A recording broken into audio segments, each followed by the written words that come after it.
Pozdrav dragi prijatelji, dobrodošli na još jednu epizodu Crnogorske strane. Podržite nas na Patreonu, link je u komentaru. Moje ime je Alek Barović, a moj današnji gost je Milorad Pustahija, kolumnista. Dobrodošli. Bolje vas našao. Evo, brojimo već 6 godina dana, crnih dana. Meni je jako žao, zapravo nadam se da je neko uzeo da zapisuje svaki dan što se dešavalo od 30. augusta do danas u crnogorskoj zbilji. Svakako bi bilo dosta dešavanja, ali evo, gdje smo mi nakon 6 godina vlasti? Ne znam da li možemo da sve ove vlade koje su do sada bile, da li da ih gledamo kao jednu cijelinu ili kao tri različite... Kao najezdu skakavaca. Eto, to mislim, najbolje pokazuje kako su došli. Ništa se bitno osim Belvedera nije događalo. Sa moje tačke gledišta. Događala se samo izdaja, ovi velikosrbi, kako li bi ih zvali, posrbice, oni su izdali zemlju, rade na njenom ukidanju. Mi smo trenutno u apartheidu, Crnogorci i tako dalje. Ali i mi smo je izdali jer nismo ništa ozbiljno učinili da ne dozvolimo da se događa ovo što se događa. Tako da nešto se mora činiti. Stvar je jako ozbiljna i to sve ide korak po korak do momenta odakle neće biti povratka za to. Ali nešto se zaključuje da dobar dio, to jest većina naše populacije, nije svjesna ozbiljnosti, nego nekako još uvijek su u tim zonama komfora gdje ne kapiraju. Pa to će nama Evropska unija sve riješiti. Mi se tome nadamo.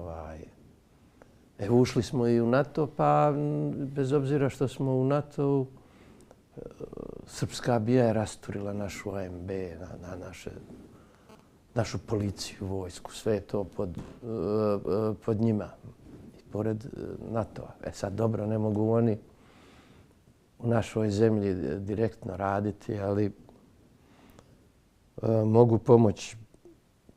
Naravno da treba ući u Evropu, naravno da su to neke te vrijednosti, ali pod uslovom da su to te vrijednosti. Ako je njima stalo da mi uđemo preko reda ovakvi, bojim se da će nas to koštati. A želim da uđemo tamo.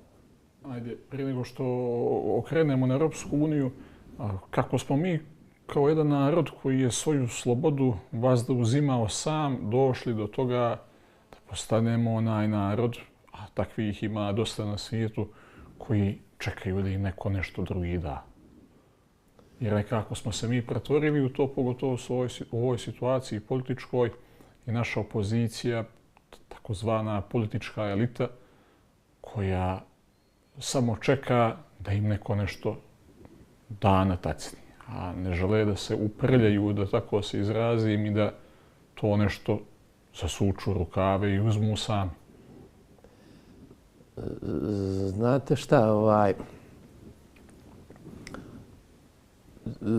problem je što mi hoćemo neka prava vučenja iz istorije. I ovakvi nikakvi, stalno se pozivamo na junačne pretke i ovo. Da li je naša etika na tom nivou? Znači, po Ničeu moraš uvijek biti dostojan svog opstanka. Mogu te inspirisati preci i njihova junaštva i pregnuća, ali to da ti, zato što ti je džede poginuo neđe ili što je osvojio nešto, ne možeš. Moraš biti dostojan opstanka svojega. I onda dolazimo na ono pitanje čuveno, zaslužuju li današnji Crnogorci da imaju državu kao najveće civilizacijsko dostignuće jednog naroda? Sad, šta znači zaslužuju li kako? Pa ako uzmemo to da su naši preci zasluživali jer su bili spremni za nju ginuti, davati sebe. I naši kad pogledamo, to je jako mali broj onih koji su spremni da žrtvuju sebe i sve što imaju radi njenog opstanka. To vidimo po protestima, viđali smo po Belvederu, po participaciji. Znate šta, danas kao te neke evropske vrijednosti i tako dalje, to podrazumijeva razvijenu kulturu. To podrazumijeva obrazovanje. To podrazumijeva, ajde ne kažem vladavinu prava, nego poštovanje prava. I u svemu tome mi smo diskutabilni. I bili prije ovoga i sada smo. Šta da vam kažem, evo, Amerika ratuje sa Iranom, a mi imamo sličan režim. Od temeljnog ugovora na ovamo, ovo je teheranski režim. Imate naddržavnu, nadzakonsku crkvu, nadumnu. Imate raznorazne stolpnike, noćne vukove, isto kao što ovi u Iranu imaju one svoje pazdrane. Spavače. Kako se zove pazdrane? Ne, nego da aktivno učestvuje. Evo vidite, ovi se sada zaklinju u evropske vrijednosti. Svi su se složili tada na Belvederu u var sobi sa današnjim našim predsjednikom. Pa šta ako pogine 10 Crnogoraca? Ne pamtim, bio sam student u Sarajevu i tamo išli smo. Ne pamtim tolike količine suzavca.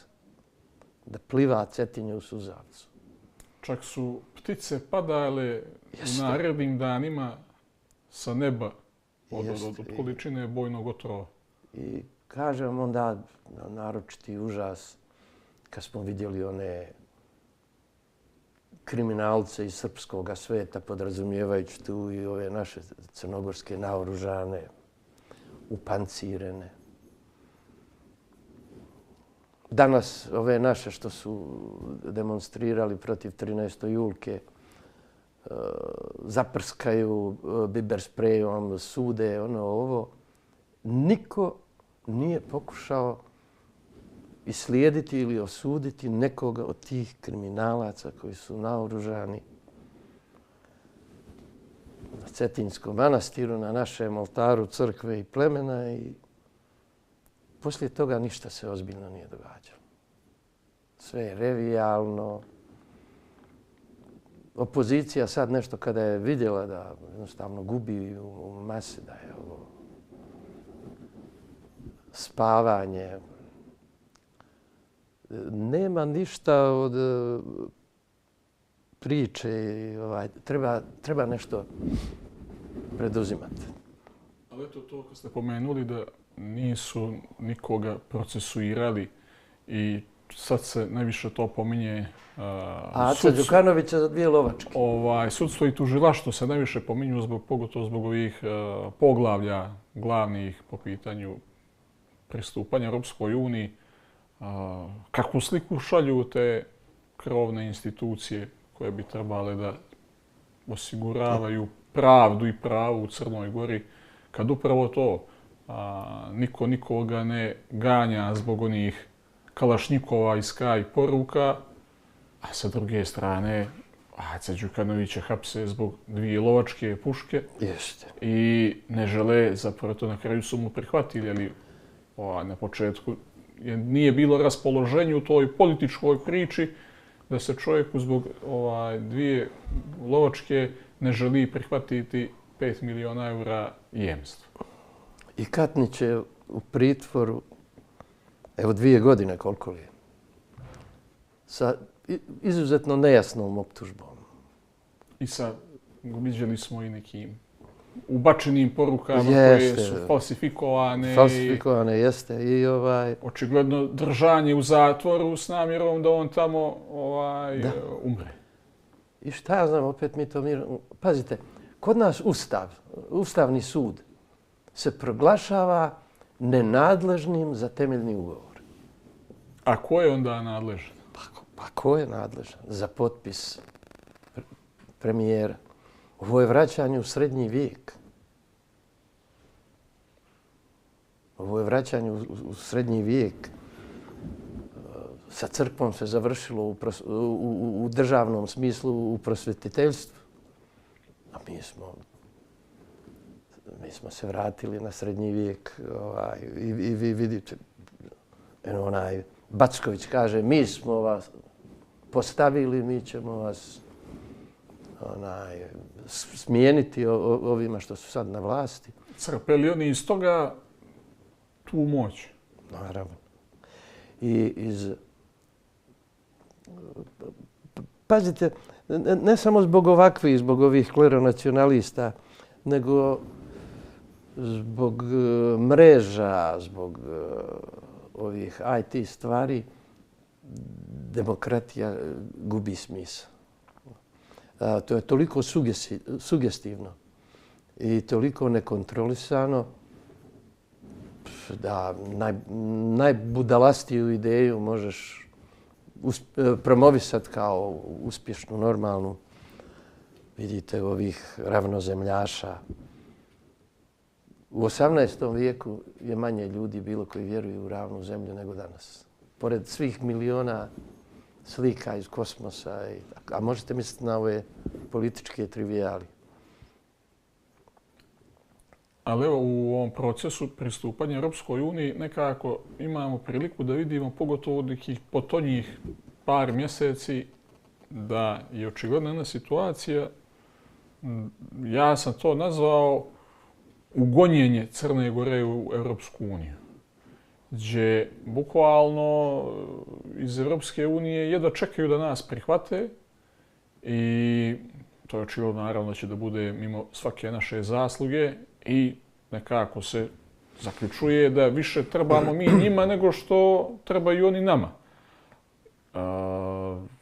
Je li to tako i kako Crna Gora ovakva kakva jeste, a smatramo da je dosta nespremna. Jadna i nespremna sa ovakvom vlašću, ovakvim sistemom, cjelokupnim, bukvalno predstavlja jednog trojanskog konja. Kako će biti mjesto Crne Gore u Europskoj uniji kad smo mi ovakvi? Pazite, kad te ima, kad znaš šta hoćeš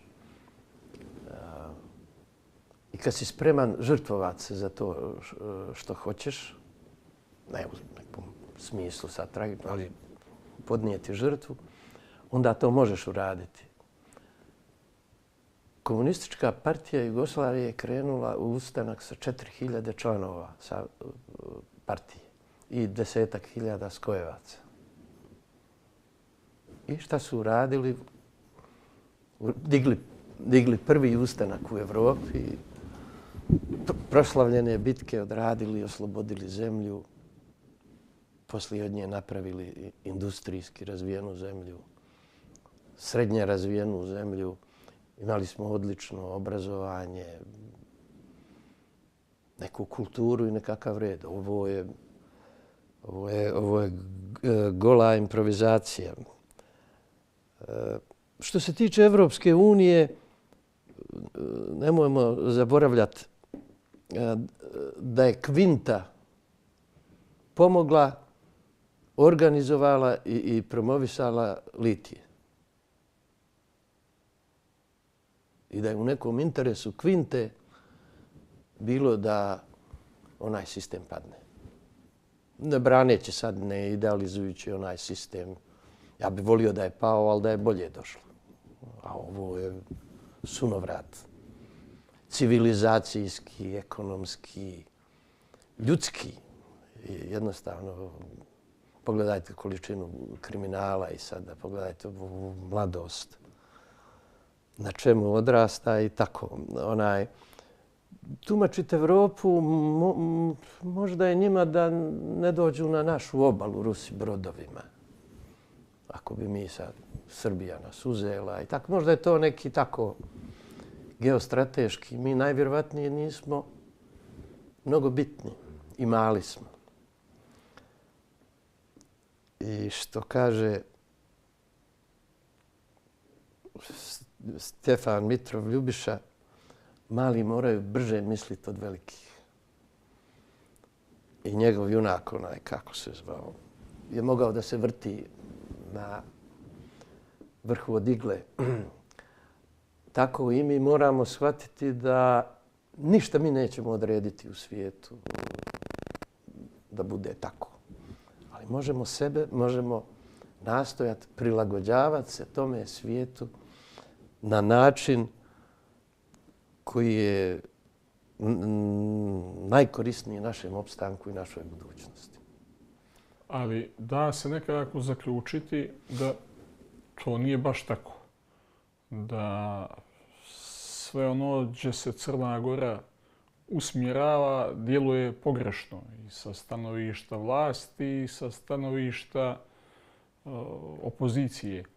I da je isključivo tu poraženi, to je onaj koji je na gubitku, crnogorska nacija, a i Crna Gora u globalu. Ko izdaje Crnu Goru? Pa kažem vam, izdali su ovi, a izdajemo i mi nekim trivialnim aktivnostima, nemanje osjećaja niti sposobnosti za ozbiljnu pobunu. Mi sad imamo status kod crnici u Americi. Više je učestvovalo bijelaca u protestima crnačkim nakon ubistva Martina Luthera Kinga, nego što kod nas domaćih ovih srboida, kako nazvati to, bi učestvovalo na našoj strani. Nema ni jedan čovjek crnogorske nacionalnosti na vlasti. Ni jedan.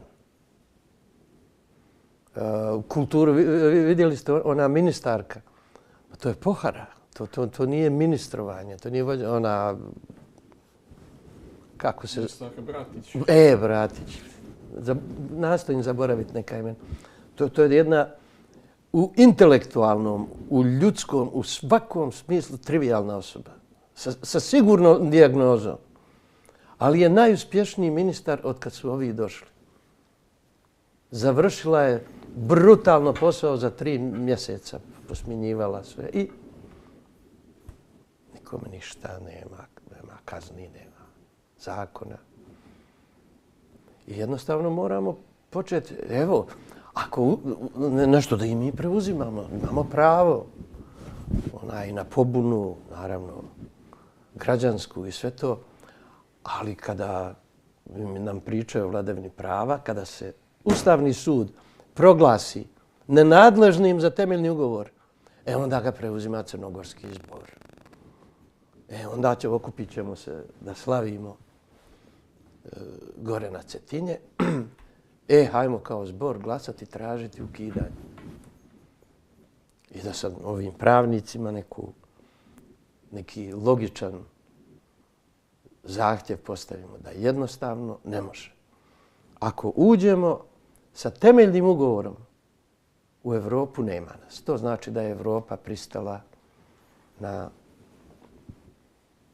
nestanak Crnogoraca, ne mislim u bukvalnom smislu sad, neki masakr, ali nestanak. Pristaće na dvojno državljanstvo.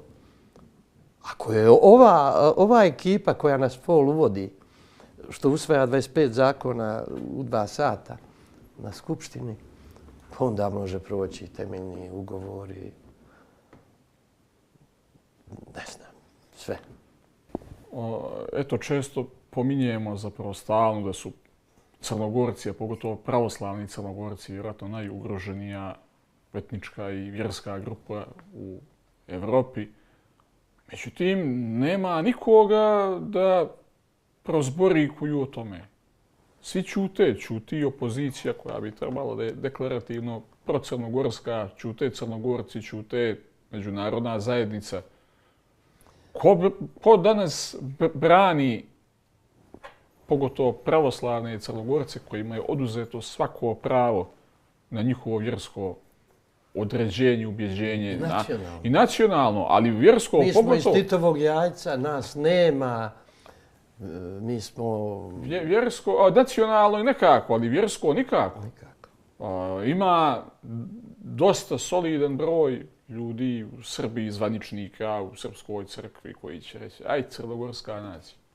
Ali kakva crnogorska crkva? To je linija preko koje se nikad ne može preći. Pa da i mi smo sve učinili da za ovoliko godina koliko postoji ne bude mnogo bolja i jača i veća. Mi sami. Ali u onoj situaciji gdje bi nas potencijalno neko krenuo da ubija, očigledno nama niko ne bi stao da reče pa tamo ima neki... Znate šta? Nego bi prošli kao u Ruandi gdje su se šetili žrtava tek nakon 100 dana i 1.000.000 zaklanih. Vidite, ne mogu da kažem što bih želio reći i šta ja mislim da je rješenje. Samo pobuna, i to kakva pobuna. Međutim, mator sam, stariji sam 6 godina od Vladimira Nazora kad je pošao u Partizane. Pa ne mogu ja da zovem mladeža, ne bi uspio izaći na čuku, na položaj i tako dalje. Neka sami osjete potrebu i obavezu da zaštite svoj i otadžbinu. Ali gašenje te energije upravo dolazi iz naših redova. Neko je ugasio i Belveder, neko je ugasio i Imanas, i neko je ugasio i kamo prekjuče. Znate šta? Kad su se gođi Crnogorci skupili nekako i počeli da budu kritična masa, neko je uletio i to sve razbije. Belveder je drugo. Gledao sam onako omamljen onim suzavcem, bauljam kako žena jedna trči i fata policajca koji bije nekoga staroga tamo. Ulijeće kajunak. Gledao sam reakciju, nosile su nam te žene onu vodu sa sirčetom. Postojalo je. Vidite, ovi su toliko loši da mudro, premudro opozicija razmišlja kao treba li se boriti, treba pustiti ove da naprave nešto skandalozno. I oni se tome nadaju. Misle ovaj revijalni otpor koji oni daju da je to nešto. Ne. Poznajem dobrih ljudi u opoziciji. Obrazovanih, školovanih. Ljudi koji nemaju repove za sobom. Ali su još uvijek pritisnuti nekom čaurom iz onoga vakta i nastoje to nekakvim otporom onako verbalnim. Nema od toga ništa i na kraju krajeva tu je i jedan sloj ljudi koji ima fina primanja, koji imaju beneficije od tog svog političkog položaja. I to je ona razlika s onima iz 1941. I treba da se žrtvuje. A ovi su toliko banalni. Ja kažem vam, kada vidim onu gospođu, ona patikač, kako se ono zove, Novović, nije? Poslanica. Poslanica. Ono je revija bahatosti, a ni na šta. Ni na svoj životopis, ni na obrazovanje, ni na šta. Kako nastupaju Bogdanović, mislim da ne nabrajam te likove, sve je to tako, ali jednostavno toliko su loši, trivialni. Tone nam privreda. Evo zadnji iznesen podatak, 105 miliona eura je ostalo u elektroprivredi kad su ovi nevaljali iz DPS-a predali ovima, sada je 85 miliona duga. I tako smo prošli sa aerodromima, tako se nekontrolisano gradi, tako se puteljak jedan od Tivatskog aerodroma do jaza gradi godinama. Ne zato što nisu moćne firme radile. Znamo koliko mehanizaciju ima Bemax i kako on to...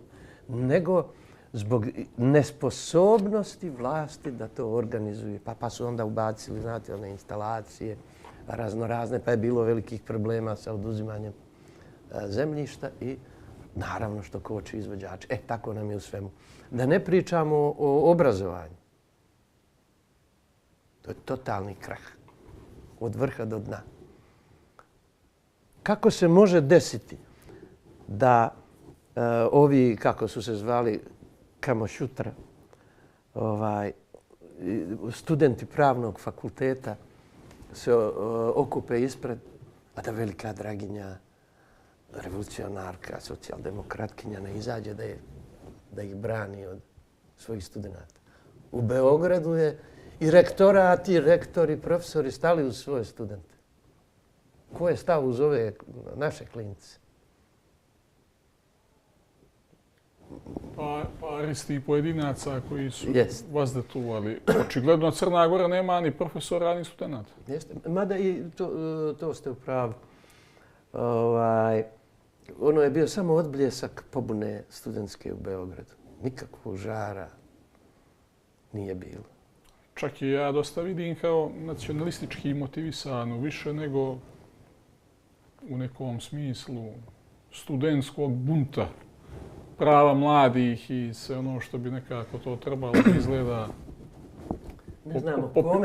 po pitanju 68. i tako. Ne znam o kome reći, o kome pričati da je ostao dosljedan nečem. Evo, sad to je najveća, najbitnija stvar u Evropi. Ovo LGBTQR, ovi, kako se zovu, nebinarni, to više se opisati ne može. Širina toga. Morali su silni kordoni policije da ih čuvaju kada imaju gay pride od napada huligana Srpske pravoslavne crkve. Silni koridori policije. Kordoni, hoću reći. Kada su došli litije,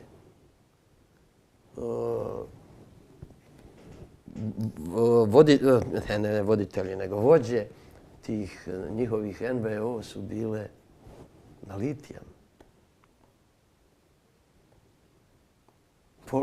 Pola je DPS-a otišlo u litije. Otišli su ljekari. Sjetimo se onih spiskova, pravnici, podrške, pravnika, ljekara, medicinskih sestara, ne znam čega sve. Ja ne znam, mislim da dođe neka situacija, neki krešendo, ja ne znam u šta bismo mi iskočili. Ko bi čemu ostao dosljedan? Mi smo razbijeni. Pa ja se stvarno nadam da će nekad, kad malo odmakne neki protok vremena, neko ili psihijatar ili psiholog, a neki mladi specijalista kao predmet svoga rada iskoristiti taj period jednog jako interesantnog, da nazovem, ludila koje je proistaklo iz jedne neviđene manipulacije i dijelom vjerskim osjećanjima ljudi, a dijelom i zbog njihovog socijalnog nezadovoljstva. Ima jedan problem, znate, i ovo kod nas. Pazite, nije se to samo kod nas događalo. Gdje god je bilo silnih junaka bez mane i straha, bilo je velikih izdajnika. Jer nije postojao drugi način da postanu moćni i popularni nego izdajom. To se događalo u Atini, to se događalo u Sparti. Znate, u 4. vijeku, prije nove ere, sasvim drugačije piše Jakob Burckhardt o Periklu i o, kako se zove onaj, lijepi. Sjetit ću se o njima, o vođama atinske demokratije.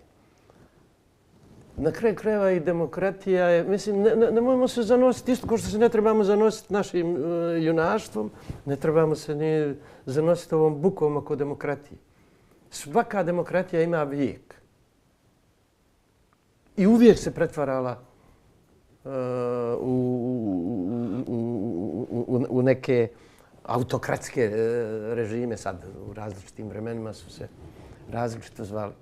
Ibn Haldun je govorio, koji je do 10. vijek, o cikličnom razvoju civilizacija i da svaka propada. I ova jednostavno nužno propada. Sad pitanje je kako je zaustaviti. Da li stvoriti novu?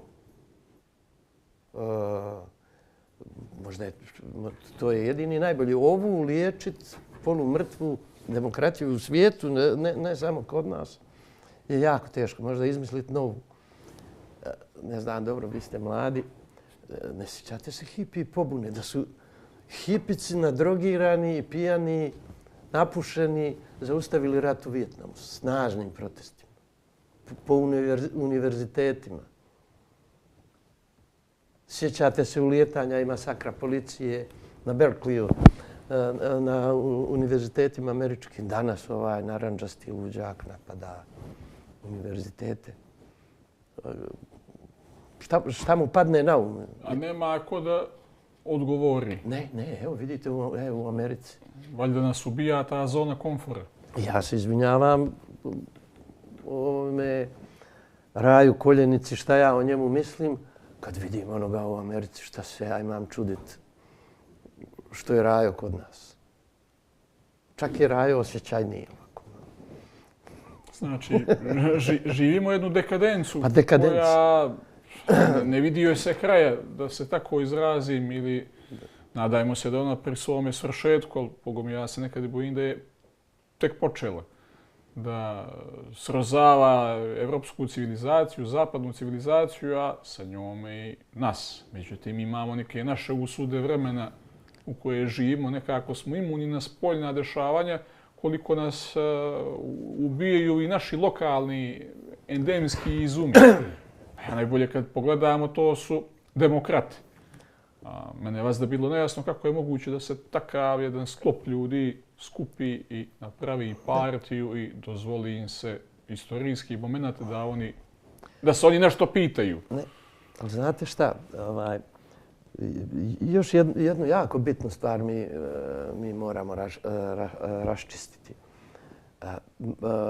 Beskompromisni moramo biti u idejama.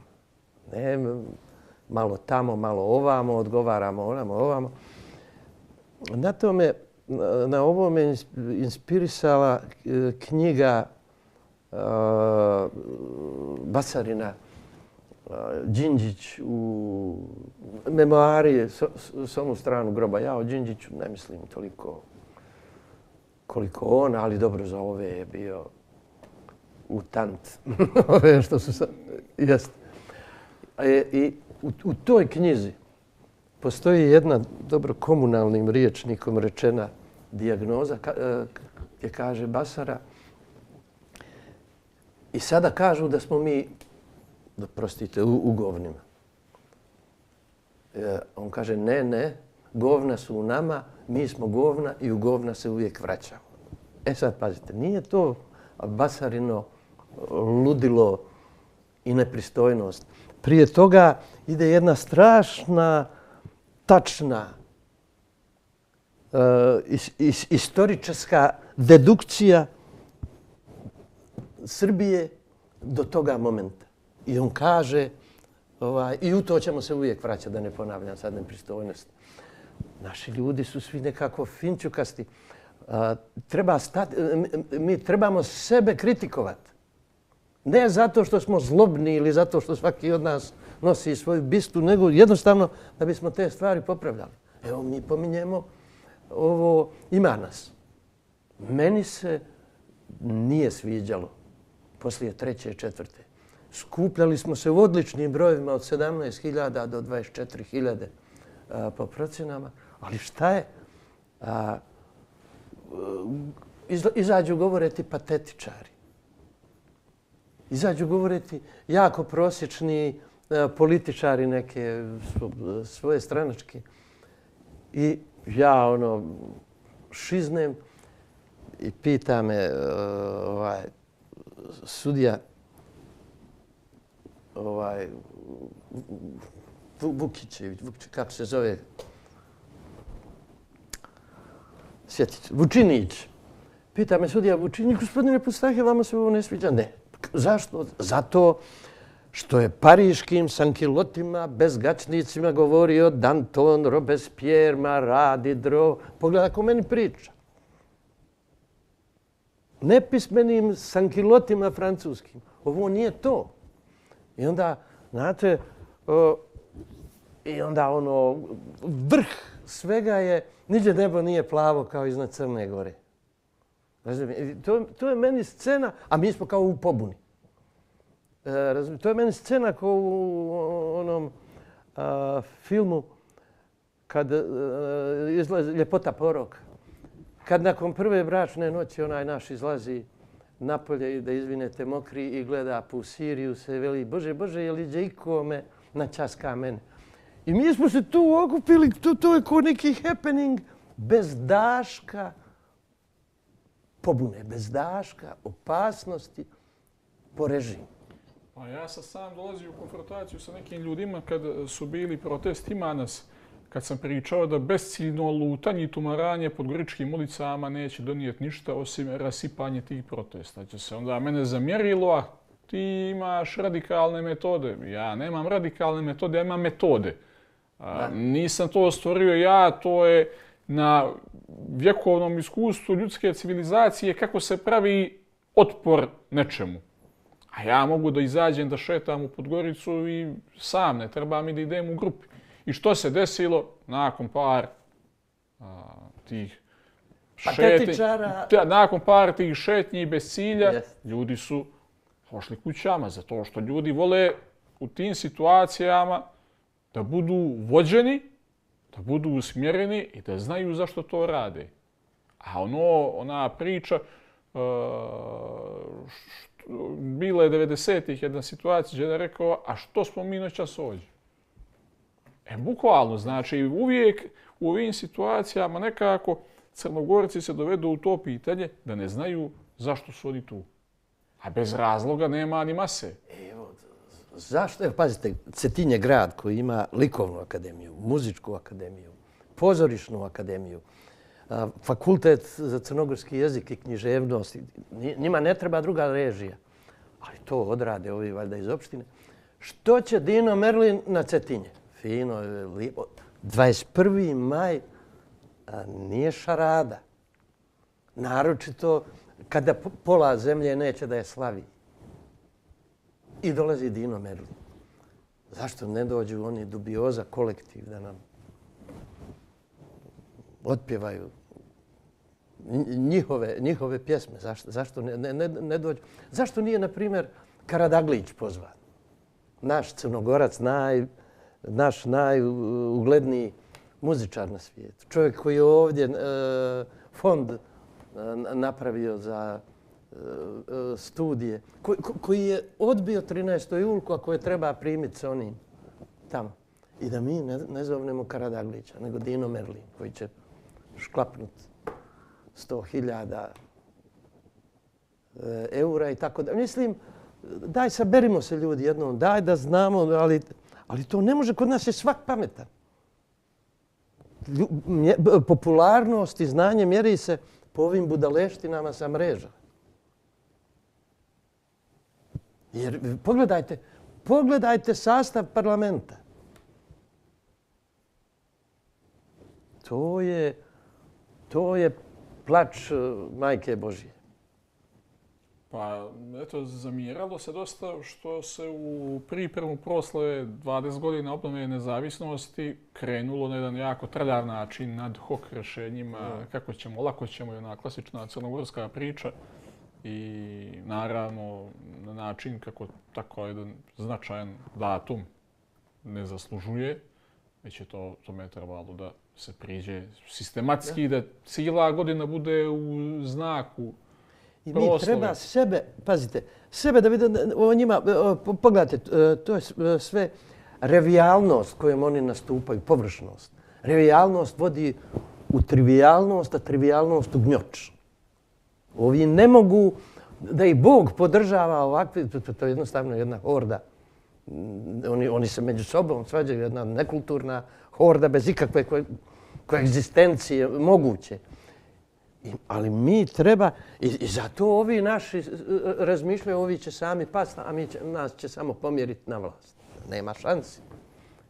Mi treba o sebi da razmišljamo. Dobro to, nego na konto ovoga, znači, ajde od ovih koji su na vlasti, nismo ni mogli očekivati da će da se nešto previše specijalno potrude da se slavi nešto za što ni sami nisu glasali i ne podržavaju i ne radi ih na emociji, da se tako izrazim. Ali sa druge strane, ni ovi koji su Crnogorci se nešto nisu previše pretrgli da se taj značajni datum proslavi. Gdje su Crnogorci, gdje je Crnogorska crkva, institucije koje su ostale, NVO-i, gdje su crnogorski privrednici. Ja tu godinu proslave sam zamišljao na jedan drugačiji način. Gdje su nam danas pare da isfinansiramo projekte, izložbe, manifestacije, pogotovo u crnogorskim gradovima. Potrošila je diplomatija, ona je vozio biciklo, ovi svi idu, putuju, uživa se. Outfiti su nevjerovatni. Majbaci se voze. Ovo me početi na onaj vic Muju i Haso. Muju sa Japancima će kaže, mene je Japan na 3. mjestu. Očigledno je dostini koji se busaju sa Crnogorstom, Crna Gora na, ne na 3. no i na 103. mjestu. Kad je u pitanju da treba zasukati rukavi i nešto uraditi konkretno. Ne, mislim, zanosimo se i sve nas nešto... Dobro, evo, ajde, nisam... Ali uzmemo, na primjer, Njegoša. Pa čovječe, godina kada me bolila glava, bila je ona godišnjica Njegoša. Čovječe, Šekspir je smiješan naspram Njegoša. Dostojevski, svi pjesnici. Pa jesmo mi normalni? Mi da smo imali Kanta, svijet ne bi mogao... On je i filozof. Da smo mi imali Kanta, svijet ne bi mogao živjeti od nas. Mislim, uz svo uvažavanje Njegoša. Do određenih granica pristojnosti.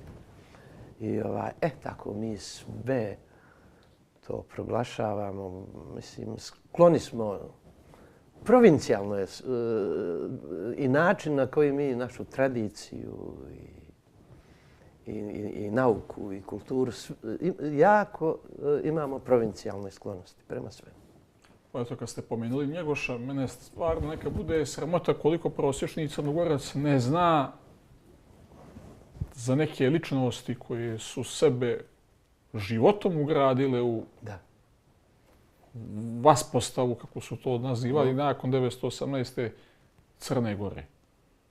Znači, toliko ličnosti značajnih ima o kojima mi ne znamo ništa. Upravo zbog toga što je ova prethodna elita, ona je i sad elita u smislu političke pozicije koju obavlja, nisu uradili ama baš ništa da ovome narodu objasne neke stvari i prepuštili ga vjetrometini, znači nisu mu bačili krše u džepove da ga održe na površini, nego su ga bačili u uragan koji je nanijela Srpska pravoslavna crkva i odnijela ga...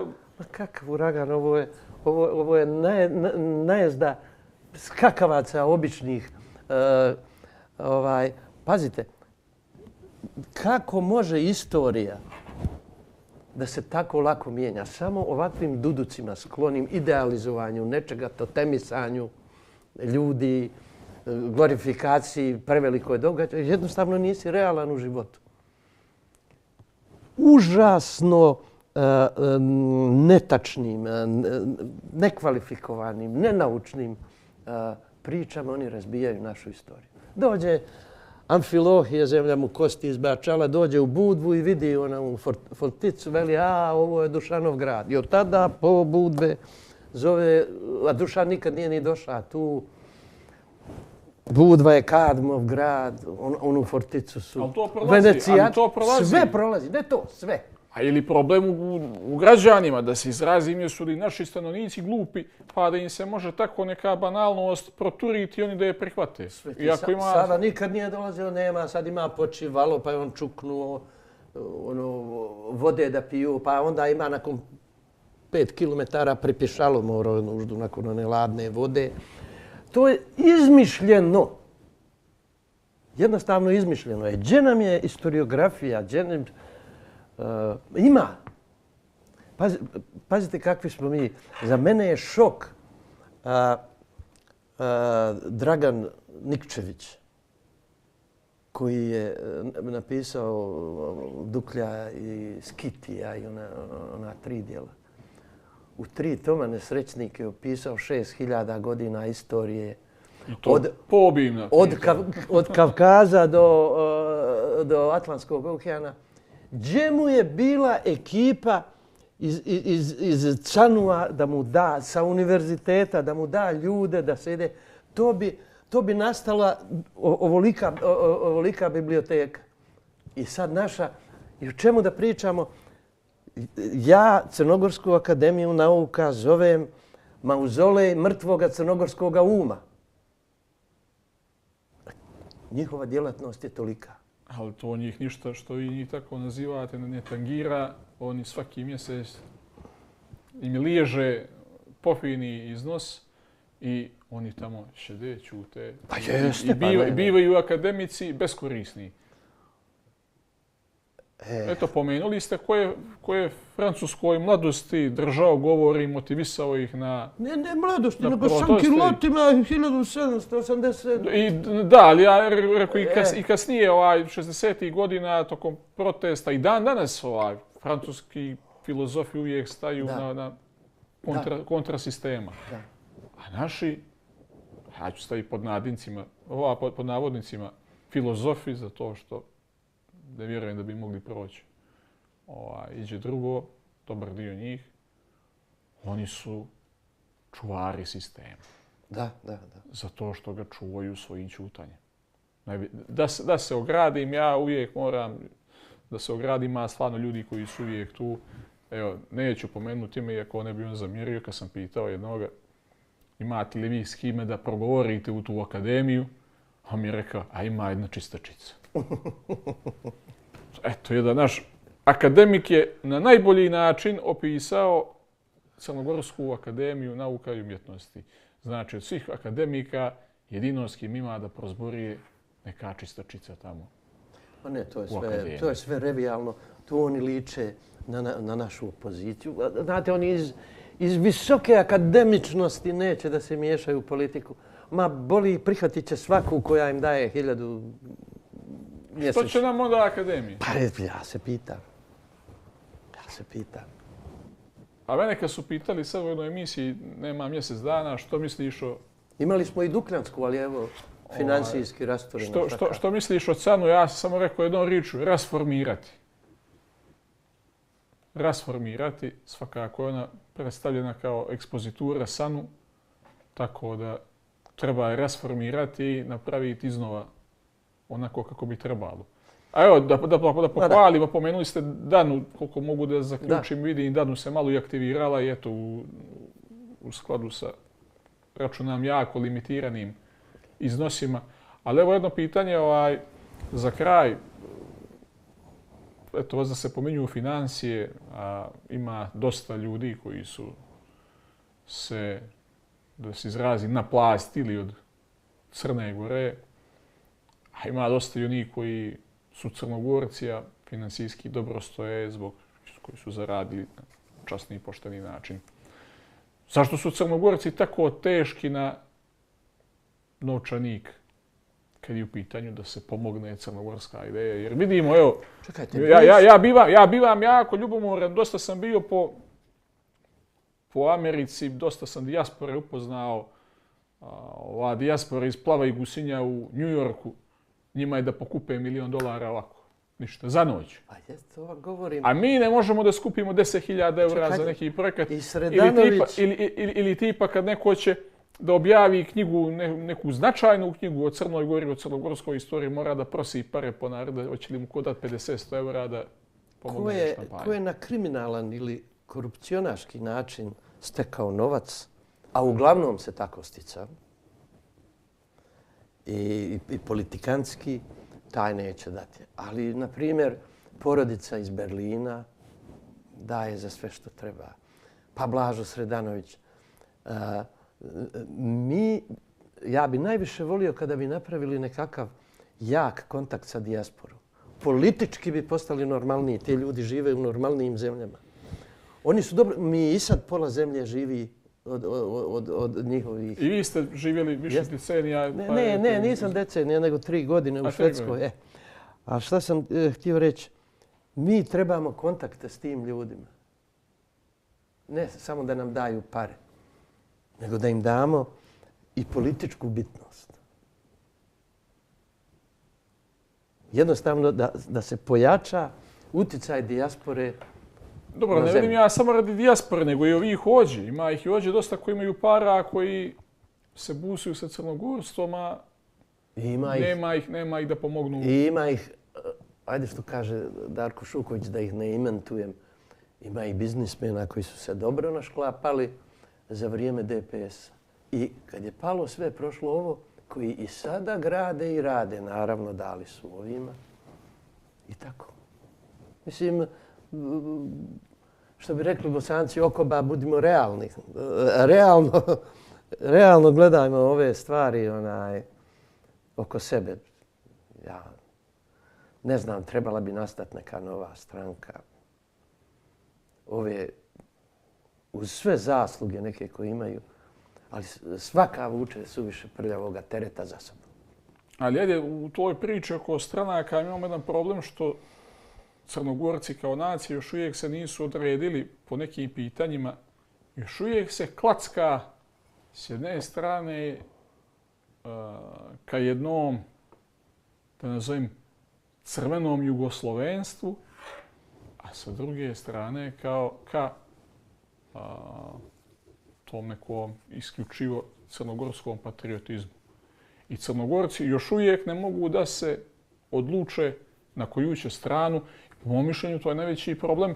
Zašto za sad neka crnogorska etnička partija ne može da napravi dobar rezultat? Kad će Crnogorci, da se izrazi, kad će Crnogorci da petokraku stave u muzej i da se okrenu, da skapiraju samo Crna Gora, Crna Gora i Crna Gora i niko drugi? Pazite, mi imamo dio bosanskog sindroma. Jeste vidjeli kako je za sekundu bošnjačka stranka prešla ovamo? I neće se maći s korita dokle ovi su na vlasti.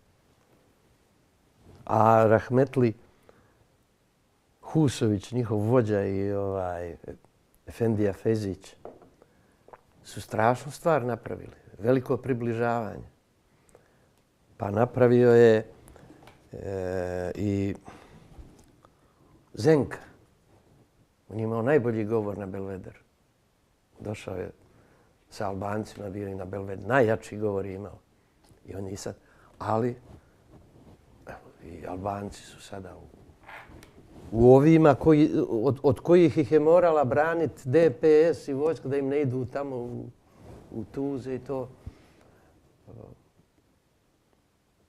Fukarluk od nas, Crnogoraca, koji se verbalno i samo branimo i neke historijske podatke. Nema nas. Jednostavno nas nigdje nema. Da se prihvati ovo da nema ni jedan Crnogorac, eto za nevaljaloga, da kažem tako, DPS-a, bilo je muslimana, tada su tako zvali, Bošnjaka, bilo je Srba, funkcionera. Jedan ne postoji, osim onih koji su prebjegli na Litiji. I isti ti će se vratiti. Ako slučajno ovi se ne ize sapletu pa padnu s vlasti, isti ti će se vratiti u DPS I avanzovati. I bit će bitniji i od vas, i od mene, i od svih likova koji su pokušavali napraviti neko crnogorsko mnijenje, neku ideju. Ne znam. Mi smo po njima suviše radikalni za politiku i naša priča očigledno u tim kalkulacijama ne donosi procenat koji je zamišljen i potreban. Međutim, očigledno da je nama jedini problem za to što smo Crnogorci, za to što volimo Crnu Goru i za to što smo nepokolebivi. Imamo mi i sopstveni problem. Imamo, ali u tim situacijama smo nepokolebljivi po pitanju Crne Gore, Crnogorske crkve i ne odstupamo tih stvari. I onda kad nam to zamjere kao grdnu manu, a ja sam imao problema, kaže li on je radikalan. Zbog čega sam radikalan? Zbog toga što iznosim realnost, što kažem da sam Crnogorac katunjanin, vjernik Crnogorske crkve, zborim crnogorskim jezikom. Nemam drugu kuću, drugu naciju, drugu vjeru. Ne zanima me niko, mene zanima samo Crna Gora. Ne zanima me niko od vana. Da. Dokle mi ne pređe crvenu liniju. Kad mi pređe crvenu liniju, onda ne gledam ko je i ne gledam metod. Kad je u pitanju branjenje ognjišta, jer tako su moji stari, da bi bilo jako bezobrazno od mene i nečasno da ne nastavim istim stopama. Ali onda se postavlja pitanje, ako nam je to grdna mana, ako smo zbog toga izopšteni, može li Crna Gora da postoji bez Crnogoraca? Može. Možda će se nastaviti zvati Crna Gora. Nemojmo se zanositi. Veći narodi od nas su nestali.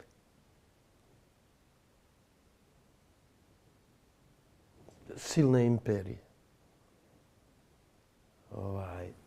I to da li će nestati nas, sad koliko nas se 200.000 izjašnjava. A ako dođemo na vlast, opet će ih biti 300 i kusur. Pogledajte, samo za 6 mjeseci rata 50.000 Palestinaca je nestalo. To kad mi kažemo u kamen je naše zapisano, mislim, ništa. Epika. Jeste, za nošenje. Istorija traje, kakvi su narodi. Evo vidite, i dođe sad Izraelci, Krkan, američki, bombarduju Širaz, Tabriz, Isfahan. Jebote, evo ja nisam vjernik, evo Crnogorac sam pravoslavnog porijekla. Uznosio sam se čitajući pjesnike, filozofe iz Širaza, Isfahana, Tabriza. Ma njima je sve isto. I nestaće sjajna islamska civilizacija koja je bila. Sjajna, filozofi, astronomi, matematičari, pjesnici. A mi ne možemo. Mi smo do kraja čovječanstva. Mislim. Toga trebamo biti svjesni. Za potomke ove što imamo. Šta im ostavljamo? Koju mogućnost da nastave biti ovo što smo mi? Ništa. Priče i guslanje. Ja ipak smatram da će Crnogoraca biti sve dok jedno dijete ima da iznese crnogorsku zastavu na Vrlovčine. Ali da bi to obezbijedili, da to dijete postoji i da te zastave postoji, zavisi dosta od nas. Trebamo da zasučemo rukave i da obezbijedimo, jer uvijek se zavaravamo da će neko nešto da nam da, da će neko da nas oslobodi, a Crnogorce nikad drugi nisu oslobađali, nego su sve uzimali sami sa svojim rukama. Znate šta je? Mi pričamo o crnogorskom zboru. Pazite, nisi se mogao oženiti ako nisi u boji išao. Kapiš, nećete ni jedna odiva. Nisi mogao, oni su naoružani dolazili, nije bilo redara. Nikad nije pucano na zboru crnogorskom. Znalo se. Ali je postojao kriterijum koje je junak u bitkama se dokazivao. U bitkama se dokazivalo. Danas je sve verbalno. Ovi se ne dokazuju, niko se ne dokazuje svojim CV-em, svojom djelatnošću, naučnom, poslovnom. Oni jednostavno samo bez ičega. I sad još ovi sa kupljenim diplomom. Evo, očigledno je došlo vrijeme i vakat da počnemo da cijenimo one koji su zaslužni, a ne one koji su samo na riječima. Jeste. Hvala vam puno što ste bili moji gosti, što ste na crnogorskoj strani, što vas imamo. Hvala vama, nadam se da nisam udavio. Ne, naravno, bilo je jako zanimljivo. Dragi gledalci, hvala vam što ste bili sa nama i gledajte nas.